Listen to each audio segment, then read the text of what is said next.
DPP में 10 में से 2 ही सवाल, 1 सवाल सॉल्व हो रहा है। तीनों सब्जेक्ट में अगर ये सिचुएशन है आपकी तो लाइफ का अपना 1 साल बचाओ। सेंटेंस कड़वा है लेकिन सच्चा है। सर डेली क्लास करने के बाद टेस्ट के क्वेश्चन नहीं बना रहा हूं, प्लीज बता दीजिए कि इसके साथ बीएससी में एडमिशन ले लूं या नहीं। सर डेली क्लास करने के बाद भी टेस्ट के क्वेश्चन नहीं बन रहे हैं। अगर आप सिंसियर तरीके से पढ़ रहे हैं तो फिर आप जो है पढ़ते रहो। अगर आपसे क्लास के नोट्स, आप ध्यान से सुन ले संतोष, क्लास में जो मैं पढ़ा रहा हूं समझ में आ रहा है?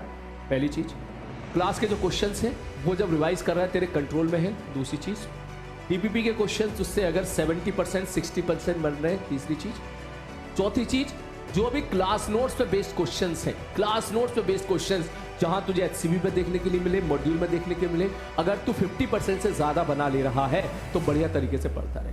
और अगर तेरी सिचुएशन ऐसी है कि मात्र 5% सवाल बन रहे हैं, 10% सवाल बन रहे हैं, 3% सवाल बन रहे हैं, 2% सवाल बन रहे हैं, तो भैया सीधी सी बात है, या तो अपने पढ़ने का तरीका बदलो, सिंसियरिटी लेके आओ, अपने प्रेजेंस ऑफ माइंड लेके आओ, वरना यस आप दूसरी जगह जा सकते हो, कोई शर्माने वाली बात नहीं है। In all the subject, same for the chemistry, same for the maths, तीनों सब्जेक्ट में अगर ये सिचुएशन है आपकी, तीनों सिचुएशन में, तो इन दैट केस फिर इसका मतलब समझ जाओ आपके लिए कोई बहुत बढ़िया लाइन दूसरी बनकर तैयार होगी, फिर अननेसेसरी अपना 1 साल बर्बाद या नहीं करो। अगर आपकी सिचुएशन ये चल रही है कि पढ़ भी सब रहे हो, केमिस्ट्री भी, मैथ भी, फिजिक्स भी सब पढ़ रहे हो और मार्क्स आपके 2%, 5%, 7% मार्क्स आ रहे हैं, डीपीपी में 10 में से 2 ही सवाल, 1 सवाल सॉल्व हो रहा है, कुछ भी समझ में आ नहीं रहा है, समझ में आ रहा है तो दिमाग से सब गायब हो जाता है, 0% कभी मार्क्स जा रहे हैं, कभी निगेटिव में जा रहे हैं। अगर ऐसी सिचुएशन है तो लाइफ का अपना 1 साल बचाओ। सेंटेंस कड़वा है लेकिन सच्चा है।